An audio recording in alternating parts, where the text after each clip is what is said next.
¿Listos, verdad? Ok. Sí, Sí. Bueno, muchísimas gracias. Bueno, vamos a arrancar y perdón, siempre pasan este tipo de cosas de dificultades técnicas en un momento. Bueno, lo que vamos a ver el día de hoy, o la agenda que les voy a compartir, vamos a hablar sobre el panorama global del VIH a nivel internacional y a nivel regional en nuestro país y también a nivel local aquí en Nuevo León, en México. Vamos a hablar sobre epidemiología médica y social y política. Tocaremos el tema de diplomacia científica, tecnológica y de innovación y veremos sobre todo la investigación transdisciplinar. Hablaremos sobre el estigma relacionado al VIH y no solo a este tema, sino que también hablaremos del estigma relacionado pues con las poblaciones claves alrededor del VIH. ¿Okay? Bueno, entonces platiquemos un poquito en cuestión precisamente del VIH. Y desde el junio del 2020 pues ya se conmemoraron 39 años del descubrimiento del VIH en el mundo. Y a 40 años del descubrimiento del VIH, pues, ¿qué es lo que ha pasado? Sigue siendo un importante problema de salud pública. Y básicamente debido a la terapia antirretroviral que surge a partir de los años 1990, pues se ha convertido en un problema ahora de tipo crónico.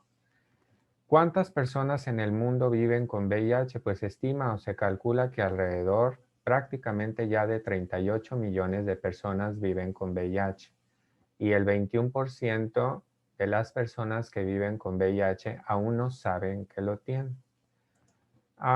En ocasiones me han preguntado, bueno, ¿por qué se toma este tema tan ligado a la comunidad LGBTIQ y más? Y muchas veces me ha tocado que dentro de la misma comunidad se hace estigma y discriminación precisamente a quienes viven con VIH y no dejará de ser también un problema. No es necesariamente que se le ligue a esta comunidad, sino que es un problema que pertenece a la comunidad. Entonces, en el año 2017, y estas estimaciones van cambiando aproximadamente cada 2 años, prácticamente la gran mayoría de las personas que viven con VIH están en el continente africano, hacia el este y hacia la parte sur de África.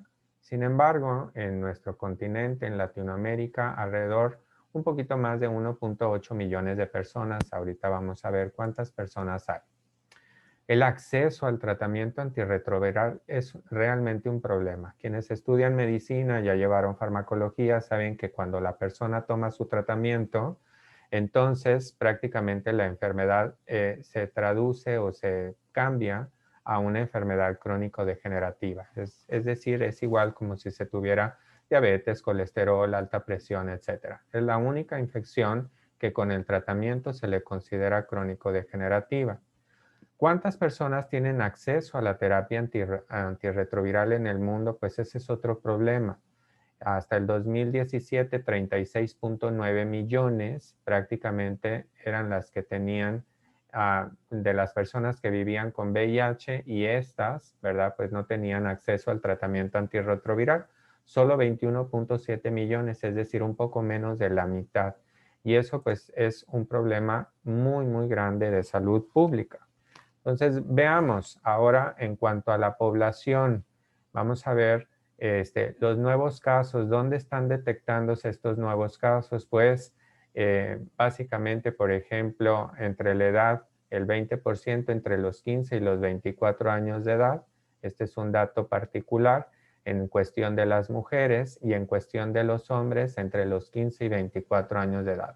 Es decir, cada vez disminuye muchísimo más la edad a la que se adquiere este padecimiento. Ahora, en la población adulta, por ejemplo, básicamente está alrededor en las mujeres entre el 39% más o menos a los 25 años de edad y en los hombres es prácticamente igual a los 25 años de edad. ¿Cómo está distribuido? Y es aquí donde parte también importante de la comunidad LGBTQI+, y vemos que el 46%, si se toma en cuenta la población de África, pues prácticamente es heterosexual. Pero si nosotros quitáramos a la población de África o quitáramos este gran número de mujeres, la concentración pudiera cambiar. Cuando lo veamos o lo vemos de esta forma a nivel global, vemos que el 6% se dedica al trabajo sexual, 12% son personas usuarias de drogas, y aquí tenemos otro problema, que es la transmisión del virus de la hepatitis C, incluido también el virus de la hepatitis B. 17% son hombres que tienen sexo con otros hombres, 1% las mujeres transgénero. ¿Okay? Prácticamente en hombres transgénero el índice es muy, muy bajo y no se contabiliza todavía a nivel global. Y el 18% son clientes de personas, de trabajadoras y trabajadores del sexo comercial. Y como veíamos, pues en el color naranja el resto de la población. Ahora vamos a ver cómo estamos en Latinoamérica. 2.1 millones de personas viven con VIH en Latinoamérica y 0.4% están entre la edad de los 15 y los 49 años. 120,000 nuevas infecciones se dan de manera anual y 37,000 muertes relacionadas a algún padecimiento asociado al VIH.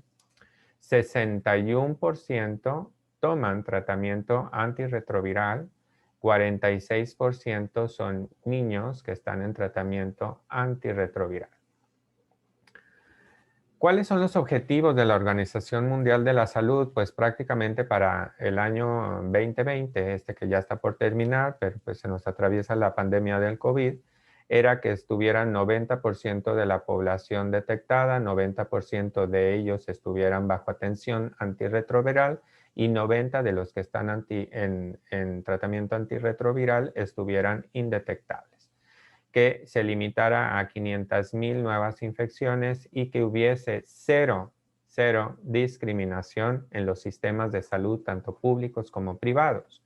Sin embargo, estas metas todavía no se cumplen. Para el año 2030 se estima o se quiere llegar al 95, 95, 95, disminuir los nuevos casos de infección y seguir con la política de cero discriminación. Pero ¿cuál es la realidad? La realidad es que solo el 79% al 2018, todavía no tenemos las estimaciones finales de este año, en lugar de llegar al 90, teníamos el 79 que sí saben que tienen VIH. De estos 79, el 78% está en tratamiento antirretroviral, es decir, solo el 62% de esta totalidad de personas están bajo tratamiento antirretroviral. Pero ¿quiénes están bajo supresión viral? Y si la mayoría son estudiantes de medicina, sabrán que las personas que son indetectables son intransmisibles. Es decir, se puede tener relaciones sexuales aun y cuando no se utilice protección de barrera como el condón y no se transmitirá el virus del VIH siempre y cuando la persona esté tomando su tratamiento antirretroviral y esté indetectable. Indetectable quiere decir que se baja la carga viral a 100 copias por centímetro cúbico de sangre. Ese es el estándar de la Organización Mundial de la Salud. Pero para quienes reciben atención en algunos centros, puede ser hasta 20 copias o 50 copias porque los aparatos que contabilizan los viriones por centímetro cúbico hoy en día son tan sofisticados que contabilizan hasta 20 copias por centímetro cúbico de sangre y a eso se le llama indetectable. Sin embargo, repito que para una cuestión epidemiológica, la Organización Mundial de la Salud dice que 100 copias es igual a indetectable e intransmisible. Entonces, de este porcentaje de personas, solo el 53% de la totalidad de quienes viven con VIH y que están bajo tratamiento están bajo supresión viral. ¿Ok? Entonces, quienes están en medicina, esto es parte importantísima de la labor o de nuestro trabajo, de ver que los pacientes o las personas tomen y se adhieran a su tratamiento antirretroviral. Vamos a hablar un poquito sobre la cascada de atención en México y las estimaciones que se tenían hasta el 2017, todavía no tenemos los datos más actuales, y supuestamente México ya cubría de ese 90% se tenía el 73, ¿verdad? Del segundo 81, que es decir, que de esos 90 o de este 73% estuvieran en atención antirretrovirales el 58 y que de estos estuvieran bajo igual supresión viral, pues básicamente el 50. Entonces en México todavía no se cumplen estas estimaciones del 90, 90, 90. ¿Pero por qué? Más adelante vamos a ver por qué en México hemos tenido esas dificultades. Vamos a hablar sobre esta pequeña entidad federativa si hablamos del extenso territorio que cubre México para que nos visitan de otras partes fuera del país. Bueno, pues aquí en esta pequeña entidad federativa hacia el norte es donde habitamos, bueno, un servidor y donde está el TEC de Monterrey, Campus Monterrey. Pues aquí nos hemos dado a la tarea de hacer investigación. Ocupa el lugar número 11 por entidad federativa en casos acumulados de VIH. Entonces tenemos que desde que se empezó a llevar el primer registro allá por el 83 hasta la fecha, tenemos 10,370 casos nuevos ya acumulados. De esos, solo el 37%, y sí quiero que pongan mucha atención aquí, 37% sobreviven y de ellos continúan registrados como seropositivos, ¿ok? Eso quiere decir, imagínense cuántas personas prácticamente han perdido la batalla si se sabe que este padecimiento desde los años 95 más o menos es un padecimiento crónico degenerativo. ¿Por qué entonces las personas están falleciendo? ¿Sí? Y eso se lo vamos a deber más adelante al estigma y la discriminación. 82% son varones. Eso quiere decir que nuestra entidad federativa, el problema del VIH, pues básicamente es una epidemia joven, localizada, focalizada en hombres jóvenes alrededor de los 18 a los 25 años de edad. Y prácticamente, pues hoy en día sabemos que de cada uno que entra, uno sale, pero sale pues en ataúd, ¿ok? Entonces es importante tomar en cuenta estos datos y es importante saber por qué. 54% se supone, y digo se supone, que pertenecerían al grupo de HCH. ¿Y esto por qué? Porque muchos no revelan pues si pertenecen o no pertenecen por temor al estigma y la discriminación. No dicen pues soy un hombre que tengo relaciones sexuales con otro hombre o soy bisexual, etcétera, etcétera. Pues veamos la supuesta cascada. Pues sí, ¿cómo no vamos a tener un 90, 81 y 73? Pues sí, de los que están. De los que no están, ni se mencionan aquí. ¿Ok? Entonces, ¿dónde está concentrada, por ejemplo, la epidemia en esta entidad? Pues la gran mayoría es de zona urbana y está prácticamente en el municipio de Monterrey. Después le continúa el municipio de Guadalupe, que sigue siendo parte de la zona metropolitana. Después sigue San Nicolás, luego sigue Apodaca, etc. Y cuando doy esta plática siempre les digo, no vayan a discriminar, ¿no? Pero ustedes eres de Monterrey, lo más seguro es que tengas VIH. Entonces, no, esto nada más lo tomamos como datos precisamente epidemiológicos para saber o rastrear el padecimiento y nunca utilizarlos para hacer estigma y discriminación. Pues en esta entidad federativa de 5 millones de personas, solo se cuenta con esta pequeña clínica de 2 pisos para toda la atención del estado. Así que si viven hacia el sur, hacia Zaragoza, Montemorelos, Allende, o viven hacia Rayones, Agualeguas o cualquier otra parte, tendrán que tomar el camión o venirse en coche o a ver cómo vienen a dar a esta pequeña clínica que está en el municipio de Monterrey. Entonces, ese es otro reto estructural al que se enfrentan las personas. Todavía después de que hacen ese gran viaje, enfrentarse a estigma y discriminación pues termina siendo un problema enorme o grave. El 50% de la población que tiene VIH se atiende en esta clínica. El resto se atiende en las diferentes clínicas del Seguro Social.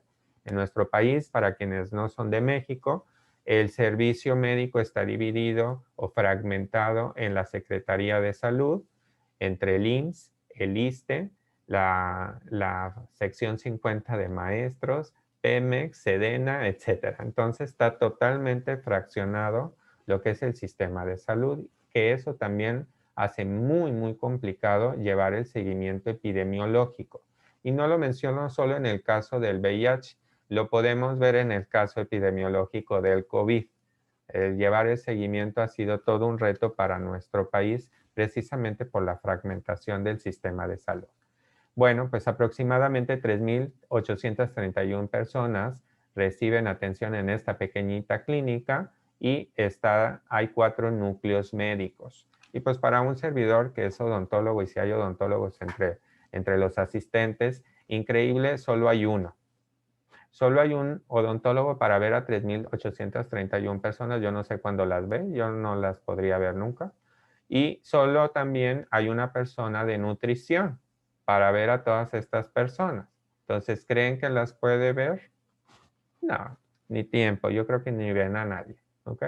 Entonces, vamos a ver o hablar un poquito sobre esto y el cambio que ha dado la epidemiología y que espero que a partir o a raíz del COVID surjan muchos más cambios. Entonces, desde el inicio de la pandemia del VIH, la epidemiología pues prácticamente brinda información de la historia natural de la infección, la prevalencia, las tendencias, factores de riesgo, etcétera. Y creo que hemos aprendido mucho de epidemiología a partir de esta pandemia del COVID.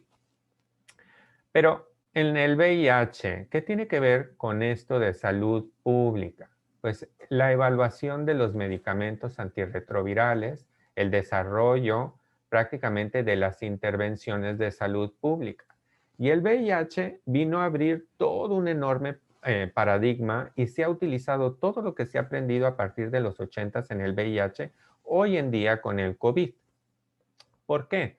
No solo porque la virología prácticamente nace a través del estudio del VIH y también la atención antirretroviral o la evolución de la farmacología para la atención de los virus también nace a través del VIH.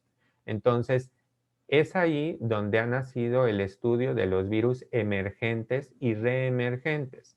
Y en el caso del que tenemos ahora el coronavirus, pues es un virus emergente, ¿ok? Y así como el VIH en su momento fue la zoonosis de moda, pues ahorita tenemos la zoonosis, el COVID. Obviamente, la transmisión es distinta, los virus son diferentes y los mecanismos que tienen sobre o el desarrollo sobre el sistema inmune de cada persona es totalmente distinto. Vamos a hablar ahora cuáles son estos factores de epidemiología del VIH que vinieron también a cambiar. La epidemiología poquito se ha centrado en comprender la influencia de los factores macrosociales que afectan la prevalencia. Y entre estos factores macrosociales está el estigma y la discriminación. El estigma y la discriminación por orientación sexual o por identidad de género, etcétera, etcétera. Y esto se ha visto como desigualdades sociales, tanto de género, económicas o de estatus migratorio, que incurren directamente en el aumento o disminución de la epidemia del VIH. Lo mismo sucede hoy en día con el COVID. Estos factores incurren en violaciones a los derechos humanos y el derecho principal es el derecho a la salud. Entonces, si no se tiene o no se cumple ese derecho, prácticamente estamos violando un derecho fundamental de cualquier individuo, independientemente de la religión que profese, de la orientación sexual, de la identidad de género, etcétera, etcétera. Entonces surge la epidemiología social y en esto es el estudio de cómo las sociedades se organizan, ¿verdad? O esta organización social influye en la salud y en el bienestar de los individuos y de las poblaciones. ¿Cómo les ejemplifico un poquito esto? No es lo mismo infectarse de COVID en Estados Unidos que infectarse de COVID en Nueva Zelanda, por ejemplo. Entonces, hoy sabemos que Nueva Zelanda tiene una rápida acción contra el COVID, a diferencia de una acción que tiene en los Estados Unidos. El uso del cubrebocas, las pruebas rápidas o el acceso a los sistemas de salud, etc. Entonces, no es lo mismo tampoco tener VIH en África que tener VIH en la Ciudad de México o tener VIH a lo mejor en Brasil o en un pequeño poblado, ¿verdad? De Nuevo León, allá al sur de nuestra entidad federativa. El acceso a la salud, los médicos que se encuentran, el estigma y la discriminación y los factores sociales, económicos, políticos, etcétera, van a influir precisamente en el resultado final que va a tener esa persona en su salud. Entonces, tenemos también otra cosa más que agregarle, la epidemiología política. Y les vuelvo a recordar que lo del COVID no es nuevo. Prácticamente estamos viendo reflejado esto mismo que hemos visto durante muchos, ya casi 40 años de VIH. Es decir, los procesos políticos, burocráticos y enfrentar la información epidemiológica, que si llegas a tocar la puerta, no, pues mira, ahí está el paciente ese, y por lo general estigmatizamos diciendo, está el sidoso, ¿ok? O ahí está el homosexual, o ahí está la trabajadora sexual, y entonces nosotros como personal de salud también estamos estigmatizando. Es una persona como cualquier otra, no es el homosexual, no es la persona con VIH, no es el sidoso, etcétera, etcétera, por nada más poner algunos motes de los muchos más que hay y que realmente resultan ofensivos para la persona y que la alejan del sistema de salud. Vamos a ver que esta asimilación política también es un problema real de salud. El estigma y la discriminación es un problema de salud, ¿ok? Y también es una pandemia. Y es confusa, inadecuada y contradictoria, sobre todo también para quienes estudian en cualquier área de ciencias de la salud. Entonces, ¿qué es lo que hace la diplomacia científica, la tecnología y la innovación? Es colaborar de manera conjunta para realizar investigación transdisciplinar y una innovación disruptiva que venga y corte con todos esos paradigmas y buscar una solución a los problemas de interés más común. Prácticamente, ¿qué es investigación transdisciplinar? Pues es un desafío, quiere decir que no voy a investigar desde mi punto de vista muy en particular, nada más el área médica, nutrición, odontología. No, no, no, no, no. Quiere decir que voy a investigar de manera transdisciplinaria con otros grupos, por ejemplo, con humanidades, con derecho, etcétera, con sociólogos y vamos a participar de una manera en que todos podamos colaborar para poder contrarrestar un problema social. Entonces, vamos a colaborar entre la academia, instituciones de gobierno, sociedad civil organizada y las personas afectadas. Eso es sumamente importante. Entonces, allá por el año de 2014, ¿verdad? Nace algo sin precedente en esta entidad que se llama Mesa Multisectorial de la Atención para el VIH en Nuevo León. Y entonces, a través del impulso del Tecnológico de Monterrey, nos damos a la tarea de empezar a estudiar precisamente qué es lo que sucede con el VIH en nuestra entidad. ¿Cómo vamos a estudiarlo? Hoy en día ya cambia el nombre y si ustedes empiezan a buscar información científica, ni siquiera deberíamos de estar diciendo la pandemia del COVID. Deberíamos de decir la sindemia del COVID. ¿Qué quiere decir sindemia? Ya vi caras así como que, ¿qué es eso? Sindemia quiere decir que vamos a estudiar precisamente a un ente, en este caso es un virus, desde varios puntos de vista. Fíjense bien. Este término nace algunos años y lo pueden ver en uno de los journals de medicina más famosos del mundo. Y entonces empezamos a ver. En una persona vemos su microbioma, bacterias, hongos, protozoarios o virus y la interacción entre ellos, es decir, el viroma, el microbioma, etcétera, etcétera. ¿Ok? Pero vamos a ver la interacción que tienen estos microorganismos con ciertos factores inmunológicos, es decir, disfunción endotelial, la respuesta mediada por citocinas, cortisol, marcadores proinflamatorios, lo que gusten y manden. Pero también los factores genéticos, es decir, su genoma, la edad, sexo cromosómico, porque a cada uno, individuos, si le vamos cambiando o alterando estos factores, van a afectar precisamente la enfermedad, ¿ok? O su respuesta a la enfermedad. Otro, El comportamiento personal y estilo de vida. Toma, fuma, utiliza drogas, hace ejercicio, no lo hace, qué tipo de nutrición tiene, cuáles son su tipo de prácticas sexuales, pero no para discriminar. A mí no me interesa si tiene 20 o 30 parejas sexuales o si solo tiene una. Lo que me interesa saber aquí es que me pondría, por ejemplo, en mayor riesgo pues, de tener otras infecciones asociadas al VIH. ¿Estamos? Entonces, solo es como un comportamiento personal y estilo de vida para ver precisamente el estudio del VIH y del SIDA. Pero también los factores psicológicos. Está estresado, está ansioso, tiene una autoestima baja, eso, está optimismo, tiene a lo mejor pensamientos de suicidio porque lo discriminan en su casa porque es gay o porque es lesbiana.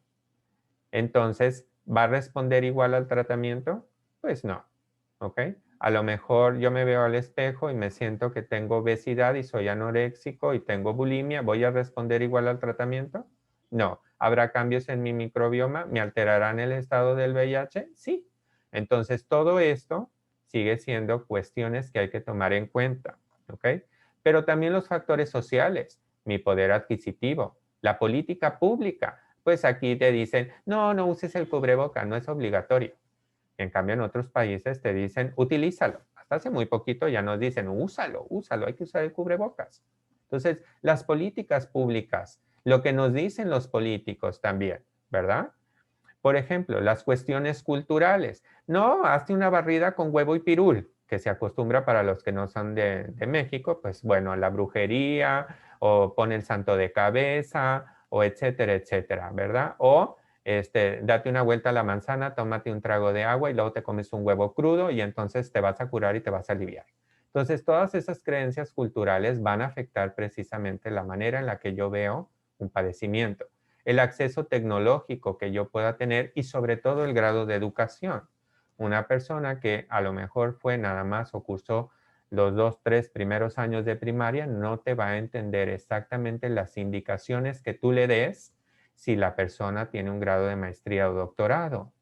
Entonces, yo también como personal médico, yo tengo que sensibilizarme y tengo que bajar el nivel. No, disculpe usted y entonces elevo mi vocabulario. Va a tomarse el antirretroviral y se lo va a tomar usted, por favor, con una baja dieta en carbohidratos, baja en grasas y la persona, pues, ¿qué es eso? ¿Sí? Entonces, el lenguaje tiene que ver y también el lenguaje puede ser estigmatizante si nosotros no nos percatamos precisamente de estos factores sociales. Y luego lo que les decía, los demográficos, los climáticos, los bióticos y los físico-químicos. No es lo mismo enfermarse en China, enfermarse en Rusia o enfermarse aquí en Nuevo León o en Perú o donde ustedes gusten y manden. Entonces, cuando vemos un padecimiento desde todos estos puntos de vista, a eso se le llama sindemia. ¿Quedó? Ok. Entonces, vamos al siguiente. Hay tres estructuras. Uno, todo lo biomédico y por lo general nosotros nos quedamos atrapados en lo biomédico. Todo lo queremos ver desde el punto de vista con puros análisis médicos y eso es todo. Jamás tomamos en cuenta el punto de vista comportamental y hoy sabemos que las enfermedades mentales existen y que son un padecimiento y que agravan la salud o el bienestar integral de una persona. Y aquí es donde está el estigma y la discriminación. Uno, puede ser homofobia internalizada, es decir, la propia persona se siente culpable por ser homosexual, o puede ser la homofobia externalizada, aquella que me señala mi propia familia, mis amigos, la escuela o el medio en el que yo me desenvuelvo. Y la otra es la estructural. Aquí también tenemos una epidemia social. ¿Ok? Entonces, cuando hacemos esto, hicimos una investigación con 425 personas que viven con VIH, tomamos algunos datos y también lo hicimos con 204 personas profesionales de la salud. Vamos a ver qué es lo que nos dice el personal de salud en relación al estigma relacionado al VIH. Entonces, a mí me pueden preguntar, ¿atenderías a una persona con VIH? Ah, sí, no, hombre, no hay problema. A mí ponme los que sean aquí enfrente, ponme 10, yo te los atiendo ahorita todos. Pero eso te digo, pero al mero tiempo, híjole, ya me tengo que ir. Es que me hablaron de la casa porque mi abuelita empezó a toser, me tengo que ir. y ahí está la fila de 10 personas, ¿verdad? Y rápidamente yo me voy. Entonces vamos a ver qué es lo que pasa. Fíjense bien. Aquí tenemos en las personas que viven con VIH, hombres y mujeres, tenemos 275 hombres, 150 mujeres. 82% de los hombres homosexuales, 93% heterosexual las mujeres. Así fue como se definieron en su orientación sexual. Identidad de género, masculina, femenina o ambas. Y entonces los hombres se definieron como masculino y las mujeres, en su gran mayoría, las mujeres como femenino. Estado civil, prácticamente sin pareja, la gran mayoría. ¿Por qué? Pues tengo VIH, no me merezco tener pareja. Eso es lo primero que las personas piensan. Y muchas veces los médicos y las médicas les dicen, no, usted ya tiene VIH, usted ya nunca en su vida, nadie le va a querer, nadie lo va a amar. Ya desde hoy, ya, a vestir santos, ¿ok? Entonces hay que tener mucho cuidado con lo que se le dice a una persona. El empleado de tiempo completo, pues como pasa en nuestros países, generalmente los hombres tienen empleo y las mujeres están desempleadas. Y los ingresos, cámbienle aquí los dólares, ya son menos con el tipo de cambio, entonces prácticamente $700 es lo que ganarían ahorita. El 80% de los hombres y las mujeres, pues prácticamente están debajo de eso. No revelan su estado serológico, ni hombres ni mujeres, 75% y mucho más las mujeres. No saben el recuento linfocitario, por ejemplo, las mujeres no saben ni qué es eso, y los hombres, pues la mitad sabe qué es el recuento linfocitario. ¿De quién es la responsabilidad de esta? Pues del médico o de la médica. Cantidad de copias de VIH, algunos saben y otros dicen, pues estoy indetectable, pero en realidad tampoco no saben. Pero vamos a ver el estigma, esto es lo padre. Fíjense bien, tenemos de medicina, enfermería, nutrición, psicología, de farmacia, bueno, de chile, de mole, de asado de puerco, de la Secretaría de Salud. Y entonces nos dicen de medicina 60% médicos, ¿verdad? Hombres, y 55% de enfermería son mujeres. No quiere decir que no haya médicas mujeres, pero seguimos aquí manejando la cuestión, pues la enfermera debería ser mujer y el médico es hombre. Cuestiones otra vez de género, ¿no? Y vemos esta discriminación hasta en las carreras y aquí se nota. Vamos a ver ahora, orientación sexual, pues prácticamente todos, tanto hombres como mujeres, se definieron como heterosexual. Identidad de género, pues de acorde, ¿verdad? A su sexo, es decir, 100% masculino. Y aquí sí hubo 1.6 mujeres que dijeron con ambas identidades, igual que se identificaban con masculino. Pero prácticamente todos los hombres dijeron, no, no, no, no, yo sí soy hombre, ¿ok? Pero fíjense, luego vamos aquí, casados, prácticamente la mitad, empleados de tiempo completo. Vamos a ver qué es lo que dicen. ¿Cuentas con experiencia laboral en el manejo de personas con VIH? Fíjense, todo, no, no, no. 78.7% dice, no tengo experiencia para nada, ¿ok? ¿Cuentas con capacitación en derechos humanos, estigma y discriminación? Y fíjense bien, el 50 dice que sí y el 56 de las mujeres, no, no, no, yo todos esos cursos, a mí pregúntame, yo ahorita te digo y te hablo, te doy cátedra de estigma y discriminación, qué bárbaro. Pero luego, ¿cuentas con capacitación en derechos humanos, estigma y discriminación hacia las poblaciones claves del VIH? Y ahora resulta que no. O sea, sí para acá, ¿verdad? Y ahora acá me dices que no. Disposición a tratar personas con VIH y mire, no, no. 64% no, no. A mí no, no me pongas a una persona. Ah, pero sí tengo capacitación en derechos humanos, estigma y discriminación. Entonces, ¿dónde quedó la capacitación? ¿Ok? Es como si ahorita saliéramos de esta capacitación. No, ahorita va a haber, doctor, yo sí, se lo juro, se lo prometo, que sí voy a ver. Pero luego les ponen una disposición a atender y me van a decir que no. Esperemos que no. Actitudes hacia los hombres que tienen sexos con hombres. Estigma promulgado. Sí, 56%. Ojo que no lo preguntamos así, es una escala tipo Likert, ¿ok? Entonces, 56% tiene estigma promulgado de los hombres hacia los HCH y las mujeres todavía más hacia los HCH. Actitudes hacia personas trabajadoras sexuales, 61% y 65% estigmatizan. ¿Ok? Actitudes hacia personas usuarias de drogas, también 54 y 69%. A mí no me pongan ni homosexuales, ni trabajadoras del sexo, ni tampoco usuarios de drogas. ¿Ok? Actitudes hacia personas que conviven con VIH, también. No quiero ver ese tipo de personas. Actitudes embarazadas que viven con VIH, ya cambió, ahí sí. No tengo problemas con la embarazada, ¿ok?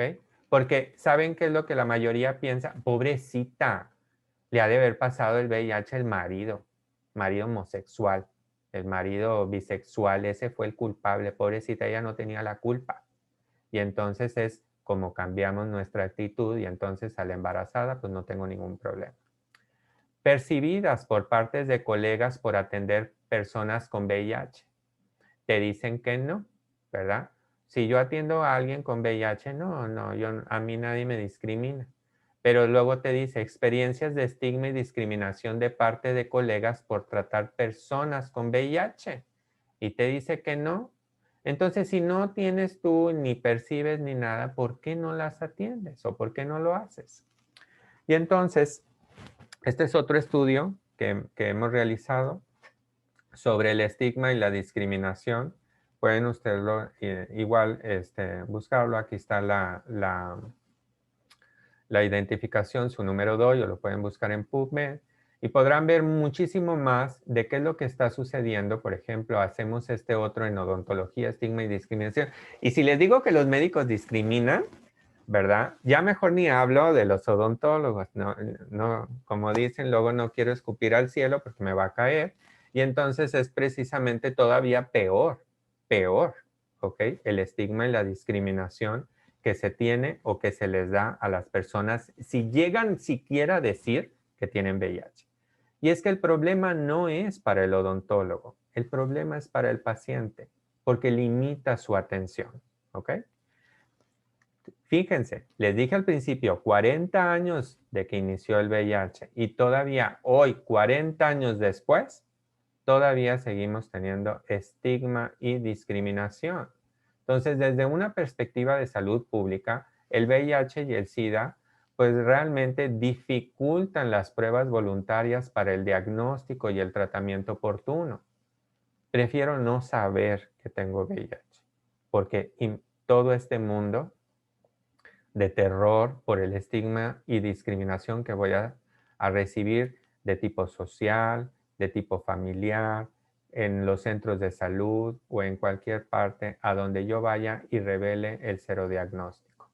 Entonces, es un obstáculo para acceder a todos los servicios de atención médica y para vincularse al continuo o a la cascada de la atención.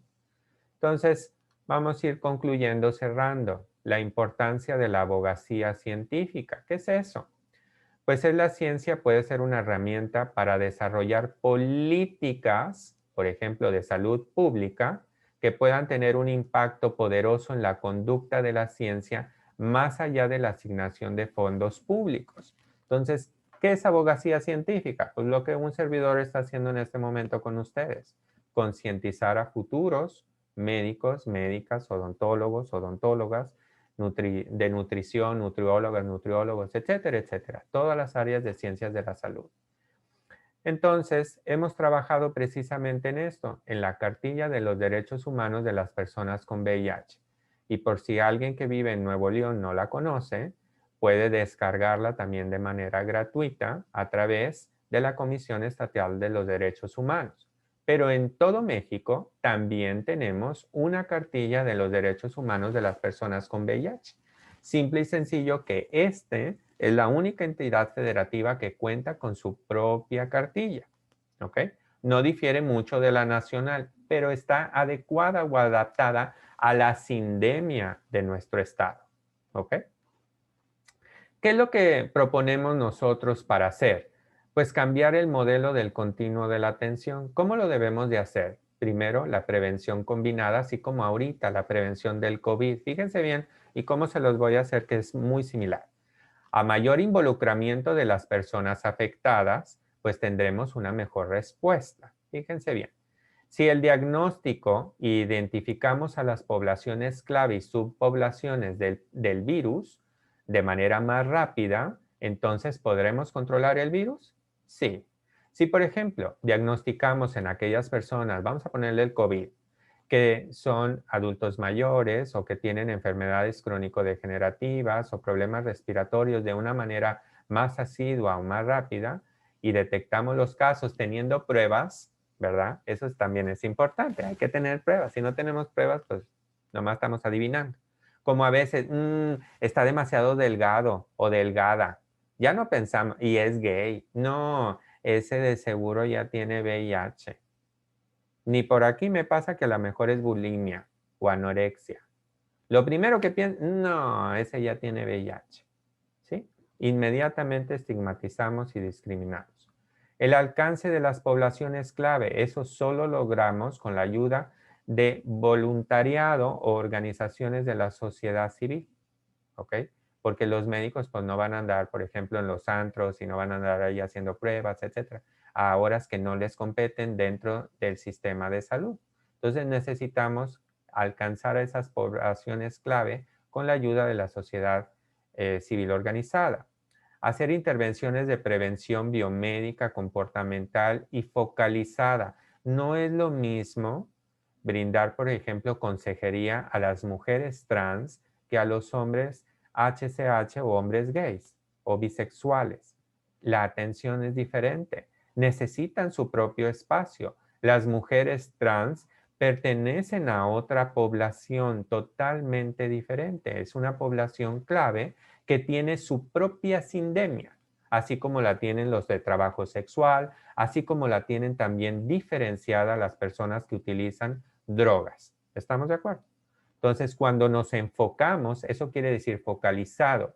Cuando focalizamos las estrategias a una población, podemos hacer un mejor abordaje. Hacer diagnóstico de VIH y otras ITS, ¿verdad? Pero también con la ayuda de las organizaciones de la sociedad civil. Que ellos también los acompañen y los vinculen de par a par, ¿ok? Es como si fuera, por ejemplo, cuando te lleva tu padrino de Alcohólicos Anónimos. Pues aquí me puede llevar pues una persona con la que yo me identifico. Y entonces a lo mejor yo soy una mujer trans y yo me siento más a gusto, más en confianza que me acompañe una mujer trans, que ya sabe el proceso de vincularte dentro del sistema de salud. Retenerse en la atención es sumamente importante. Es como aquí, cumplir con el confinamiento, utilizar el cubrebocas, etcétera, etcétera. Tomarte tu tratamiento antirretroviral y lograr la supresión viral. ¿Está? Entonces, cuando hacemos esto o lleguemos a realizar realmente esto, entonces sí alcanzaremos este 95, 95, 95 para el 2030. Entonces, el trabajo es importante tener un nuevo diseño de políticas de salud pública, de prevención, detección, atención y tratamiento integral del VIH, pero también debe de ser focalizado a las necesidades de cada población clave. Debe de haber encuentros como este, académicos y científicos, pero también donde se involucren políticos, tomadores de decisiones, también grupos sociales. ¿Por qué? Porque esos encuentros, ¿verdad? Son los que nos van a dar estimaciones reales de lo que se necesita hacer. Si yo trabajo nada más de mi trinchera académica, entonces desconozco prácticamente, tendría una ausencia de estimaciones directas, ¿ok? No sabemos todavía cuántas personas no han sido diagnosticadas, ni del tamaño del trabajo multisectorial y de las investigaciones adicionales que todavía requerimos hacer. Entonces, en conclusión, y es sumamente importante para todos ustedes que están, algunos ya han terminado sus carreras y otros están estudiando todavía. Entre más conozca de los aspectos de una sindemia, de un padecimiento, tendré un mejor manejo y una mejor sensibilidad para la atención integral, ¿ok? Integral no solo quiere decir en el aspecto médico. Hay que involucrar a otros profesionales de la salud, pero también tengo que informarme más allá de cuáles son las barreras políticas, culturales, sociales y económicas a las que se enfrenta un individuo. Entonces, antes siquiera de hacer estigma y discriminación o hablar, concienticémonos y pensemos cuánto le costó a esa persona vencer las barreras de identificarse y llegar y decir, soy homosexual, tengo parejas múltiples, tengo VIH y requiero atención. Entonces, cuando ya una persona logra vencer todas esas barreras y entonces estoy sentado en la sala de espera y sale una médica o sale un médico y con estigma y discriminación me atiende, prácticamente todo ese esfuerzo que hizo esa persona para derrumbar cada uno de esos muros, ustedes lo levantaron 10 veces más. Y lo que hacen es que esa persona se aísle y regrese al lugar donde estaba con un sentimiento de fracaso, de soledad y de tristeza y que no va a conseguir quien le atienda o la atienda. Entonces, por favor, concientícense mucho de las necesidades de cada una de las letras que significan L, G, B, T, I, Q y más, porque cada uno es un grupo característico y pese a que lo conformamos dentro de una gran comunidad, cada individuo y persona tendrá sus necesidades muy, muy particulares. ¿Okay? Gracias, doctor, por su ponencia y especialmente por esa lo último enunciado y expuesto. Tenemos unas preguntas en el chat. Le dirijo la pregunta de Luis Rodríguez, de Chiapas. Expone, doctor, impresionante lo que nos comparte. ¿Qué hace falta para que la voluntad política tenga mayor intervención en la prevención primaria de VIH en México? Hace falta precisamente lo que hablábamos ahorita, la abogacía científica, pero no se necesita tener un grado de doctor para hacer abogacía científica.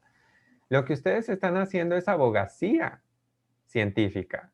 El romper el estigma y la discriminación hacia el interior de una institución de salud, y no una, muchas escuelas de salud a nivel nacional e internacional, esa es abogacía científica. Este congreso que ustedes están haciendo de manera virtual rompe paradigmas. Esto es lo que deben de hacer, continuar haciendo y invitar, que no esté limitado a 300. No, no, no, no, no. Que ustedes puedan tener 500, 1000 o más invitados, porque entre más personas conozcan del tema, entonces tendrán ustedes profesionistas mejor informados y las decisiones que se toman en base a información son aquellas que finalmente van a redituar en las personas. ¿Ok? Entonces, esto es lo que necesitan hacer. E Muchísimas invitar, como les gracias. dije, inviten también a políticos, inviten a tomadores de decisiones, inviten a personas del CENSIDA, inviten a personas, por ejemplo, de los cohesidas estatales, a que estén presentes, a que también dialoguen y cuando ustedes los enfrenten y les digan, pero ¿por qué el 70% de mortalidad en Nuevo León? ¿No? Sí, muchísimas gracias. De hecho, contestando a lo que, o adicionándole una respuesta, la verdad es que se presenta mucha resistencia al cambio. Incluso en la creación de este evento, o sea, obtuvimos mucha resistencia, pero dejando ese comentario de lado, le quería hacer esta pregunta de Bárbara Maya. Pregunta, ¿por qué la sindemia del COVID-19 es contradictoria? Y también, ¿por qué la sindemia de VIH es contradictoria? Bueno, no sé a qué se refiere con contradictoria. Ahí sí, sí me puede decir o explicar un poquito. No quisiera contestar algo que no sé exactamente a qué se refiere con la palabra contradictoria. Si se lo puede poner ahí, por favor, en el chat, mientras voy a tratar de explicarles un poquito sobre sindemia. El concepto de sindemia, como les explicaba, es cuando vemos todos estos factores, ¿verdad? O componentes estructurales, lo biomédico, lo comportamental y lo estructural, pues es diferente para cada uno de los países, porque puede ser en un momento dado contradictorio. Es decir, ¿por qué ciertas políticas públicas de Estados Unidos no aplican, por ejemplo, en México? Pues precisamente porque la política, la economía, la cultura de cada uno de estos países va a influenciar de manera positiva o de manera negativa precisamente la dispersión o expansión de la pandemia o de un virus o de un vector o de lo que ustedes gusten y manden. Por ejemplo, nosotros en México tenemos otro problema que se llama sindemia de la diabetes, perdón, de la obesidad. Tenemos el segundo lugar de obesidad en adultos y el primer lugar de obesidad infantil. ¿Creen que eso no es un problema? Pero tampoco somos el único país que lo vive. Ahí está Estados Unidos. Y hay otros países que también tienen este problema, que es pues, la falta de una cultura nutricional. ¿Okay? No sé si colocaron algo, Sí, de hecho Octavio. clarifica que sí que fue mencionado en la presentación y hay un diapositivo con esa información y le agradece también por ello. A ver, otra vez, Octavio. Sí, o sea, se clarificó en el chat, Sí, Bárbara Maya, de Nuevo León, que hay sí. una diapositiva con esa información y le agradece por clarificar más el punto. Ah, ok. Y también hay una pregunta de Luis Rodríguez, de Chiapas también, que entonces como nosotros, nosotras y nosotres, futuros profesionales de la salud, no solo debemos de tener intervención en la salud, sino también en la política. Claro que sí. ¿Sí? Y se lo voy a poner así el ejemplo bien claro. Y voy a poner LG, por no decir López Gatell, y entonces ustedes están viendo ahí a una persona que pertenece, es un médico y entonces tiene influencia en la política pública, sí, porque las políticas de salud se establecen precisamente desde de la Secretaría de Salud, por ejemplo, en México. Le pongo así, el manual o la guía de atención antirretroviral en nuestro país, pues se hace precisamente conformando un grupo de expertos, pero también se hace a través de la sociedad civil organizada, etcétera, etcétera. Entonces, ¿quiénes dictan cuál va a ser la atención, la guía o las pautas a seguir para un problema determinado? Pues la política.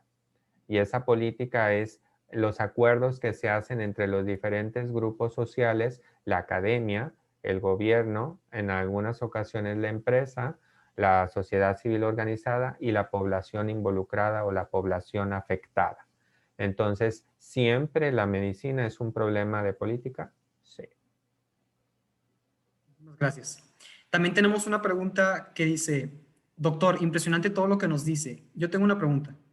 Una persona que estudia para convertirse en profesional de la salud, ¿puede hacer comentarios en burla a la orientación sexual de una persona y excusarse con que es un estudiante? No, no tenemos ninguna excusa ni por ser estudiante o porque desconozca del tema. Tampoco la ignorancia nos hace, o nos excusa, ¿verdad? De hacer estigma y discriminación. Burla o comentario por la apariencia física, la voz de una persona, cómo se peina, cómo se viste, cómo actúa, etcétera. Pues no, solo que estemos viendo un comediante que se está prestando precisamente pues para burlarnos, pues sí. Pero ojo, también se ha hablado cuando los comediantes suelen abordar personajes caricaturizados, ¿verdad? Y te dicen, no, es que yo adoro y beso a la comunidad LGBTQ, ¿verdad? Yo la adoro, pero entonces hago personajes caricaturizados y que generan burla, estigma y discriminación hacia a lo mejor personas que son homosexuales o personas que son bisexuales, etc. Entonces, no estoy contribuyendo en ninguna forma. Entonces, no porque seamos del personal de salud, pues podemos burlarnos. Eso está muy, muy mal. ¿Okay? Muchísimas gracias.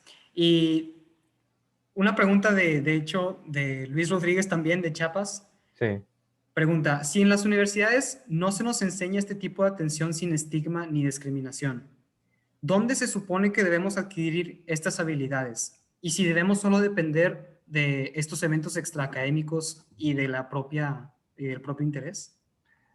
Fíjese que volvemos otra vez hacia la parte donde se tiene que hacer abogacía científica.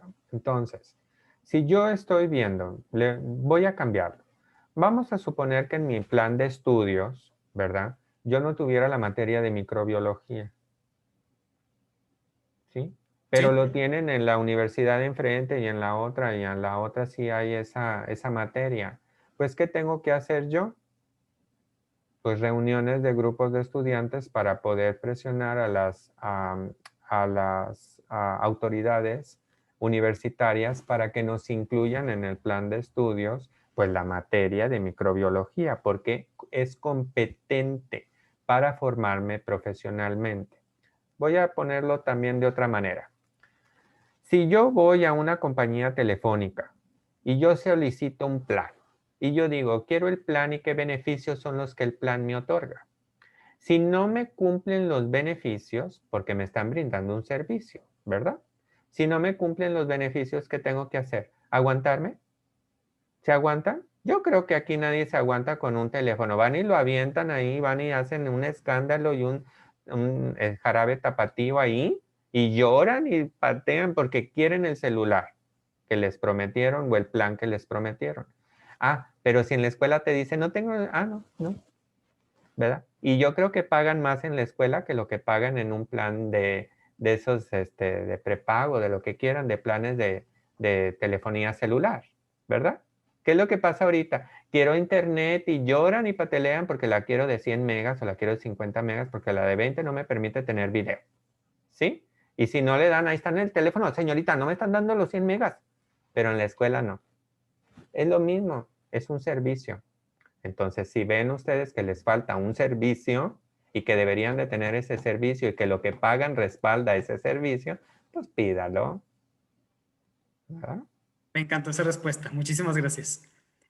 Acaba de salir una pregunta de Eugenia Patiño, de Nuevo León. Pregunta, bueno, dice, doctor, excelente plática. Como siempre, aprendo mucho de usted. Una duda, ¿qué podríamos hacer nosotros como estudiantes y posteriormente como profesionales de la salud si observamos una discriminación de estos tipos realizados por un colega? Ah, muy fácil. Fíjense bien. Cuando vemos nosotros que hay estigma y discriminación, pues no le voy a decir, oye, ¿qué te pasa ahí delante de la persona, verdad? Y agarrarme ahí a cachetadas, ni las greñas, ni nada de eso. Entonces, cuando ya vemos que está sucediendo una cuestión, pues entonces yo puedo decir, puedo hablar contigo, me permites. Es lo mismo que cuando hacemos como colegas cuando estamos viendo que a lo mejor se está cometiendo algo que te puede llevar a cometer una iatrogenia, ¿ok? Un error en tu tratamiento médico. Entonces, no le echas ahí, no le soplas y no le espérate, no le eches tanto de eso, porque si le echas de eso, ¿verdad? Te va a tronar. Entonces, es lo mismo. Espérate tantito y entonces dices, puedo hablar contigo. Y creo que lo que estás haciendo con todo respeto a tu individualidad y a tu profesionalismo, pero estoy percibiendo aquí actitudes de estigma y discriminación. Si no quieres atender a la persona porque tienes alguna cuestión personal o de valores o cualquier cosa que tú consideres que te limita profesionalmente a atender a la persona, con mucho gusto yo te suplo y yo puedo tomar tu lugar. Creo que lo estoy ofreciendo la ayuda, ¿verdad? No la estoy estigmatizando ni discriminando. Entonces le estoy ofreciendo la ayuda. Si tienes algún problema, yo con mucho gusto puedo tomar tu lugar. Creo que es una forma también muy educada y muy elegante, como dicen por ahí, cachetada de guante blanco. Y entonces te estoy diciendo que estigmatizas y discriminas de una manera muy profesional. Muchísimas gracias, doctor. Y ahorita pues ya no tenemos más preguntas. Quería agradecerle ya finalmente por su ponencia, por su excelente contribución. Muchísimas gracias por acompañarnos en esta sesión Un y placer. por compartirnos toda su experiencia y conocimiento. Quería hacer un anuncio hacia todos los aquí presentes, todos, todas y todos aquí presentes. Nos vemos a las 7 p.m. para la ponencia del ingeniero Iván Tagle hablando sobre los ECOSIG, su provisión en México y nuestro rol como profesionales de la salud.